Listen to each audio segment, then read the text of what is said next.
Today we're going to be talking about the pros and cons of a low-fat diet. My name is Minishian, and I'm the owner and head coach over at Scope Fitness. And I'm excited to kind of talk about this topic because it's something that's gained a lot of interest over the last several decades, especially when the American Heart Association was pushing low-fat diets.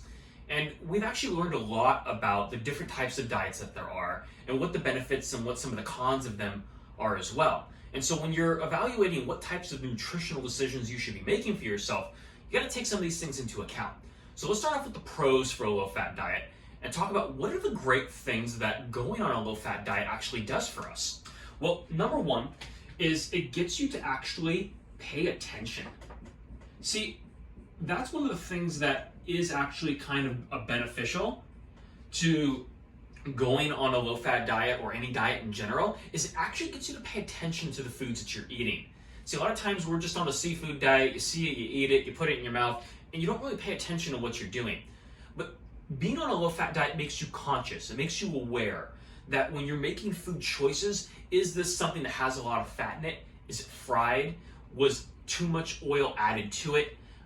Is this something that is, maybe already naturally high in fat, like some of the different meat choices? Maybe you're choosing now leaner cuts of meat like a poultry or lean cuts of beef.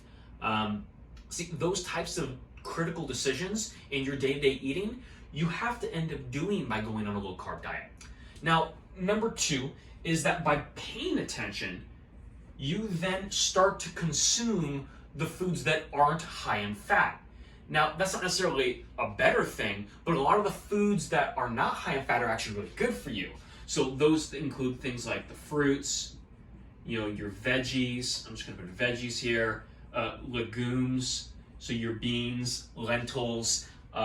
Also, your grains are low in fat. So things like your rices, your quinoa, your buckwheat, all those different things, corn. When you're consuming these foods in their whole and intact form, they're going to be low in fat. And then on the contrary, you start reducing things like not nearly as much dairy. Maybe you start cutting down on the cheese. You don't consume as much meat because it's much higher in fat. You start to focus on the foods that are actually good for you. And if you start to look across the diets that are available to you, you start to notice that same trend with every single one. That the fruits, the veggies, legumes, the grains, when you start to learn how to incorporate them into your diet, you end up getting better results, whether it's improving your cholesterol, whether it's reducing diabetes, whether it's losing weight. The same fundamental principles work across the board for most things. Now, the cons to this, because these are the pros, the cons to going on something like a low-fat diet is it actually puts you in the all-or-nothing mentality. And that's what I don't like about diets in general. All or nothing ends up causing issues. Because let's say you're going out with friends and family, you're going out to dinner, and you go to a place that they don't have low-fat options.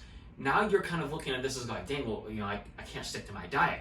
Or maybe you go to a banquet or a friend's home and they present a meal that doesn't really suffice to the type of lifestyle and eating way that you're able to do with low fat.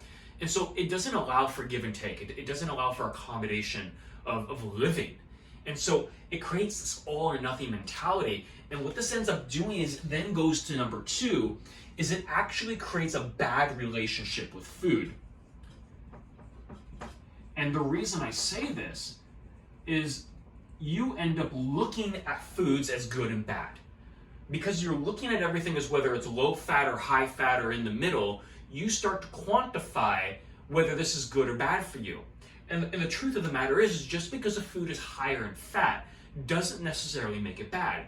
There are a lot of foods that you're able to consume that are higher in fat, like avocados, olives, even some of the different oils and whatnot are not like terrible. Again, it's down to portion control. But if you start to completely cut these things out, that's when you start to end up running into problems. And it becomes this constant battle of creating a terrible relationship with the foods that you're consuming. And again, it ends up never allowing you to come to terms with enjoying foods and knowing that you're nourishing your body. It always creates this, again, bad relationship. That's the best way to put it. So if you have any questions about the low-fat diet, the pros, the cons, you can leave some comments down below.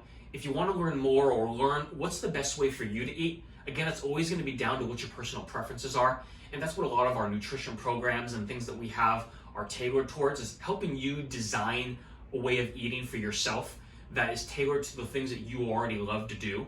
And so you can click in our bio. We have a link in there for any of our training programs or having nutrition consultations with us. So again, any questions you have, put them in the comments and I'm more than happy to answer them. Our goal here at Sculpt Fitness and for myself is to help the community become more educated on the things that are good for them and the things that really work and matter. And so I want to make sure that we're continuing to do that and promoting that mission.